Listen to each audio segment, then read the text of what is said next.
listen to my story about a man named Jed. A poor mountaineer barely kept his family fed. And then one day he was shooting at some food, and up to the ground come a bubbling crude. Oil, that is, black gold, Texas tea. Well, the first thing you know, old Jed's a millionaire. The kinfolks said, Jed, move away from there. Said, California is the place you ought to be. So they loaded up the truck and they moved to Beverly Hills, that is, swimming pools, movie stars. The Beverly Hillbillies.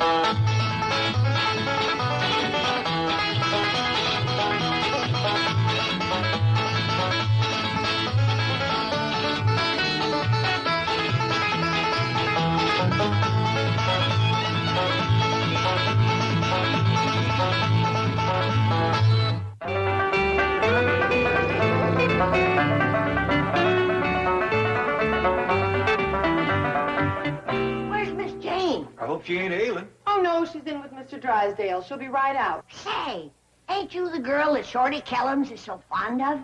Yes, how is the little darling? He's getting married tomorrow. The wedding's gonna be at our place. Would you like to come?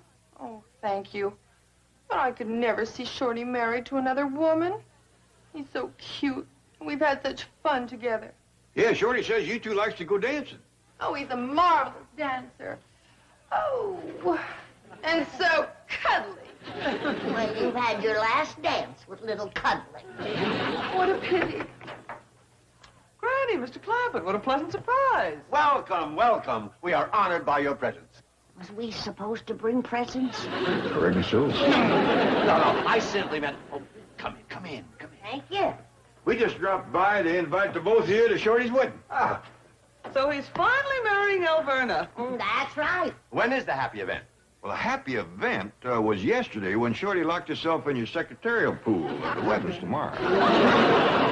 3 o'clock. Can you come? It's up to the chief. Oh, we'll be there if Shorty doesn't run away again. Oh, that's all over and done with. Shorty can't wait for the ceremony. Really? You ought to see him, Miss Jane. He's just like a caged bear.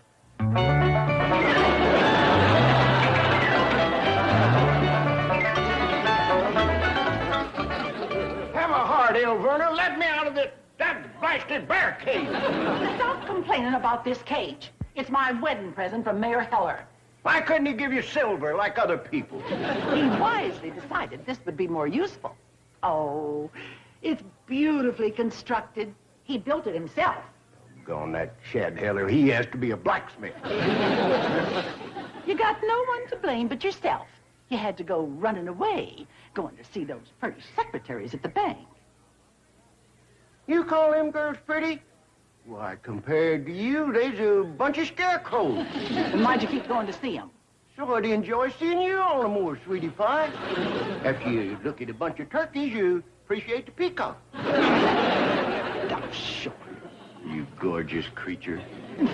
Stop that. Your regular love got it. You got a man wild. If I was out there, I'd grab you and kiss you. Oh, well, if you feel that way, I'll unlock the cage. That's my sweet baby. And come inside with you. Forget it. Folks will talk. I don't want to sully your lily white reputation. You're right, dear. We'll both be strong. I'll finish preparing your lunch. I'm baking you a cake. Put a saw in it. What was that? I said I saw it. It's a beauty. I'll put the truck around back. All right, boy, but remember, don't let Shorty out of that cage. I won't. He's a tricky little rascal. Be careful he don't outsmart you. Outsmart me? Did you hear that, Uncle Jed? I heard it. Granny, this here is a 6th grade brain.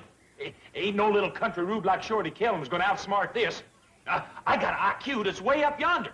I'm what you call a giant intellect. All right, Giant, just don't let the man out of the cage. What does that mean when you do that? Oh, that there is sign language.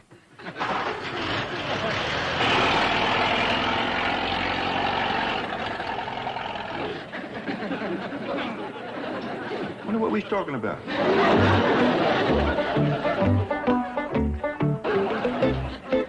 Hey, Jethro. Now, don't think you can get me letting you out of that cage, because you can't. Too smart for that. Oh, I know that. I got me a giant brain sitting up here betwixt my ears. I bet it's a beauty. I sure would like to have me a look at it. How would you do that? By looking in your ear. Can you see a brain that way? Sure, didn't you know that?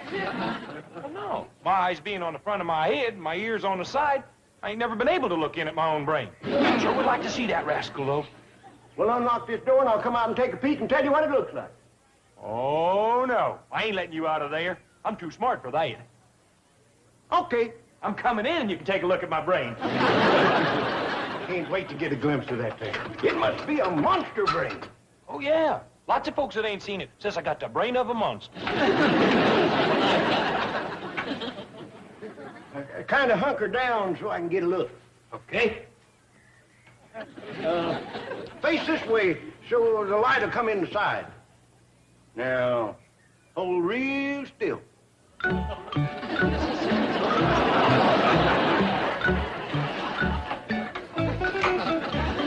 Hey, what do you think you're doing? Too dark in there to see your brain. I'm going to go get a flashlight. Well, I wasn't supposed to let you out. You didn't. I let myself out. Oh. Well, in that case, Uncle Jed can't get mad at me. Of course you can. See you later. Hey, Shorty. Yeah, Jethro. Granny said not to let you outsmart me. You didn't, did you? How could I outsmart a brain like yours? What am I worried about? All right, now, Shorty, you're gonna... Jethro. Jed? What are you doing in there? Waiting for Shorty to come back with a flashlight. What does he need with a flashlight? He's gonna shine it in my ear, see can he catch a glimpse of my giant brain. He told you that? Well, yes, sir. Can't hardly blame him for wanting to see what's inside this head. True. Often wondered what's in there myself. All right, come on out, boy.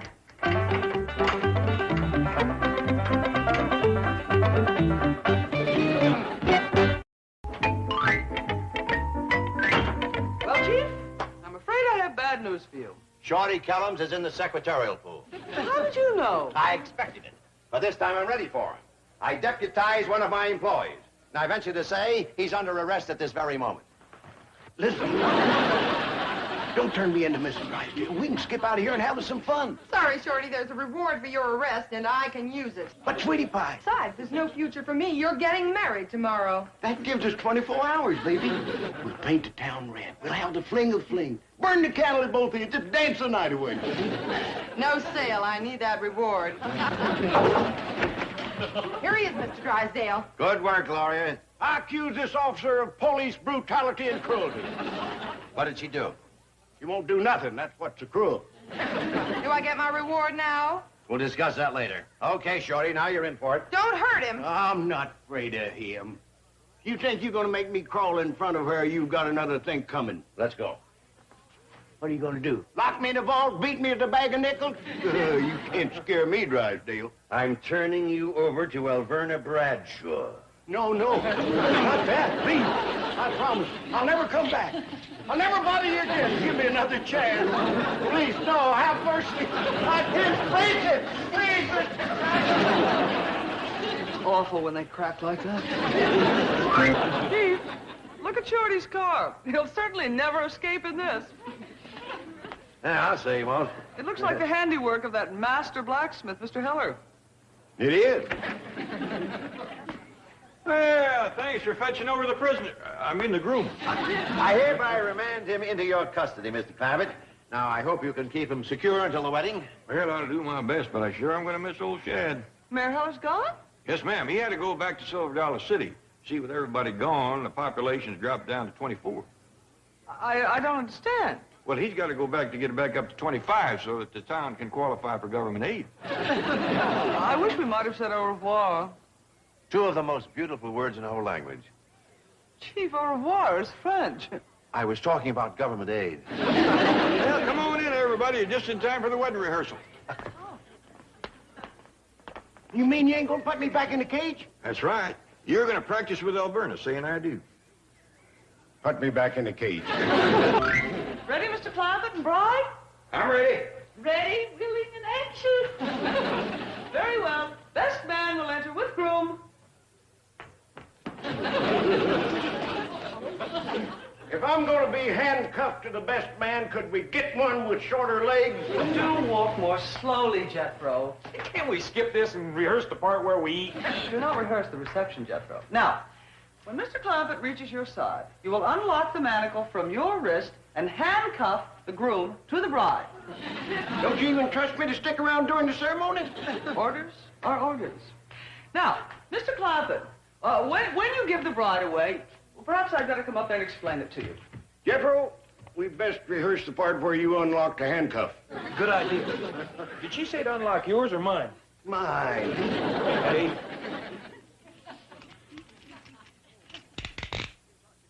Oh, say, Jethro, look up there. Huh? The way the shadow hits that wall, it looks exactly like a girl taking a sunbath. Well, I don't see it. Keep looking. It'll take shape.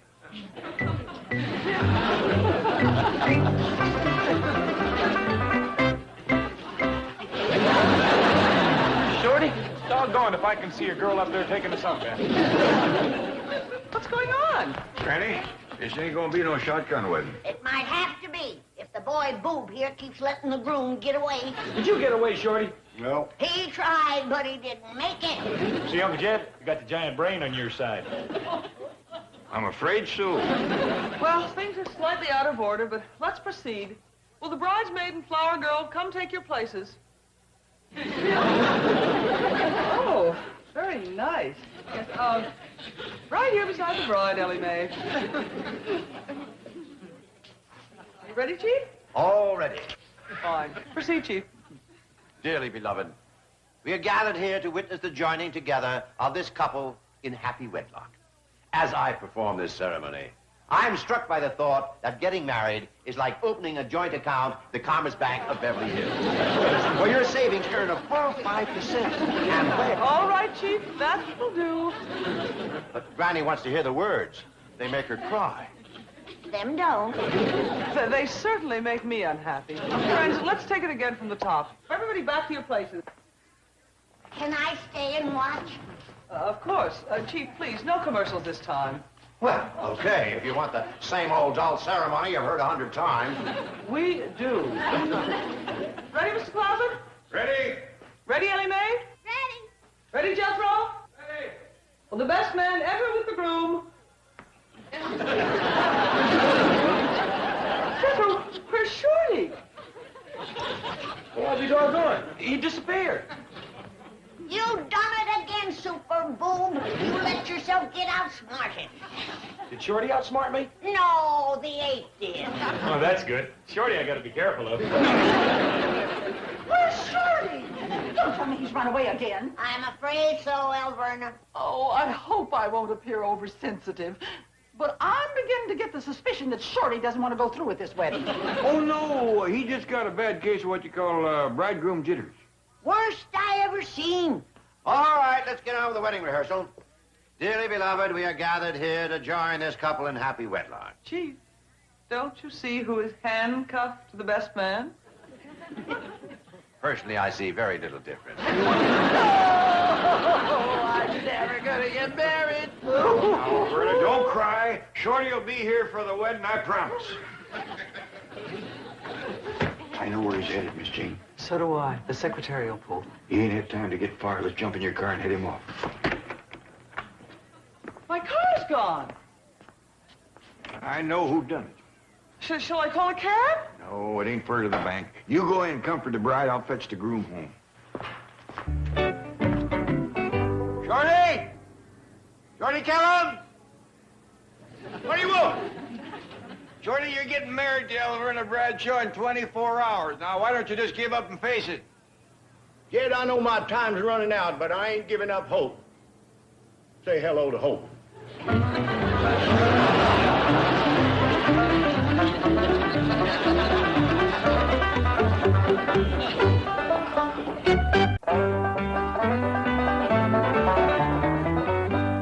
I prepared a delicious meal for you, Shorty Kellum. Though goodness knows why I should. Ain't every condemned man entitled to a last meal? You keep talking that way and I might just call off our wedding. Is that a promise? That's insult number 2. Try to behave like a gentleman. I appeal to you as a man. You don't even appeal to me as a woman. That's number 3. Now, how do I have to go to reach a magic number? Sticks and stones, they break my bones, but we're getting married in the morning.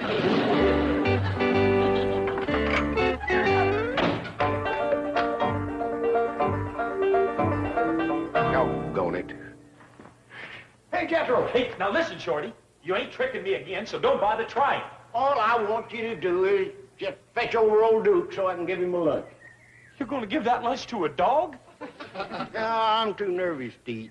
Besides, it's just a big old thick hunk of tender, juicy pot roast swimming in delicious brown gravy that you sop up with that fresh mouth watering cornbread. Hey, that's too good for a hound dog. Let me eat. Okay.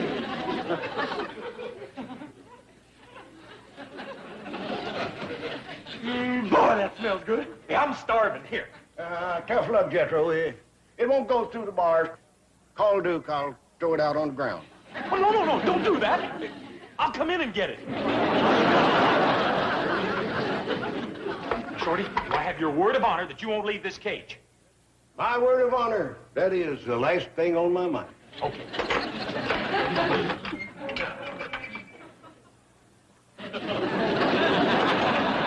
Shorty! You give me your word that leaving this cage was the last thing on your mind. It is. First, last, and only thing. Go on, Jethro.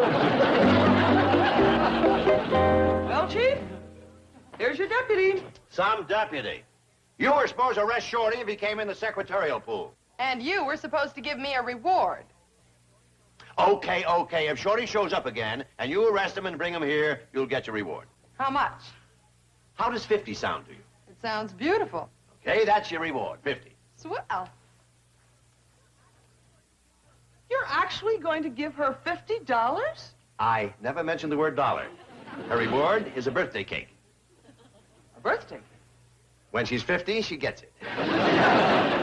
Chief, you're rotten to the core. Rotten, but rich. Well, Shorty, I hope you had... Jethro, Hi, Uncle Jed. what are you doing in there? Eating Duke's lunch. Well, it was Shorty's lunch, and he was going to give it to Duke. But I talked him into giving it to me. Shorty outsmarted you again. Well, maybe. This time it come out even. I outsmarted Duke. Boy, you are one of a kind. You betcha. I wasn't behind the door when the brains was passed out. I wonder if you was even in the room.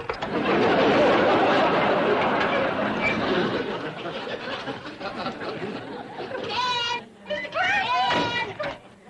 What's the matter? Good news. Mr. Drysdale just called. And that 3-day waiting law has been revoked. Verna and Shorty can get married right away. Shorty, darling, come on out, sweetheart. We're going to get married immediately. Angel! Honey lamb! He's gone. That little worm.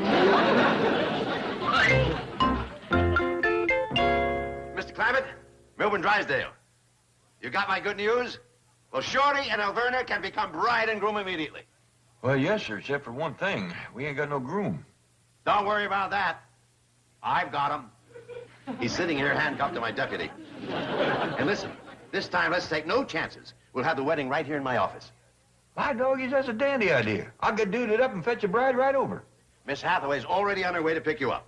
Yes, I've even sent for the judge. This time there'll be no slip-up. See you here. Bye. Under no circumstances are you to unlock those handcuffs, understand? Yes, sir. Good. How about my 50? Don't worry, you make it.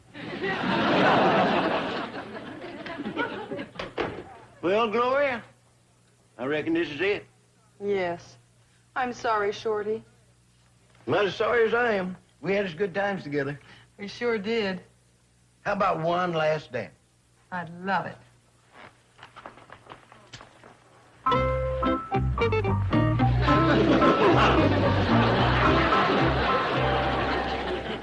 Come in. Judge Marshall should be here any minute. He's a very busy man, but as a favor to me, he's going to squeeze in this ceremony. Well, we's mighty grateful to you for arranging everything. My pleasure. Well, there you are, Judge Marshall. I'd like you to meet Jed Clampett, and this is the blushing bride, Alverna Bradshaw. Mr. Drysdale says you're a busy man, Judge, so we're ready when you are. Well, I'm afraid I'll have to come back. I don't have time to perform another wedding right now. Another wedding? Yes. I just married the happy couple in your office. You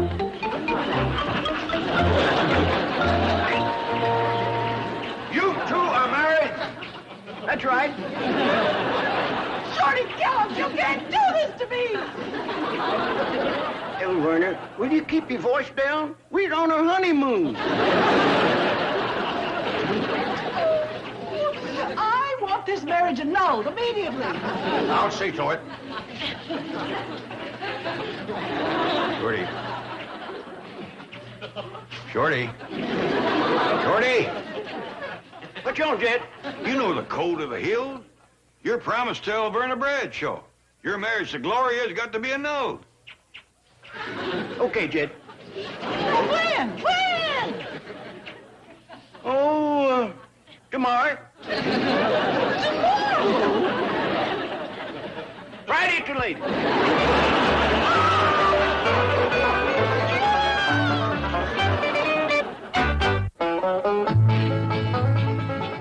Black hat, black boots, black belt.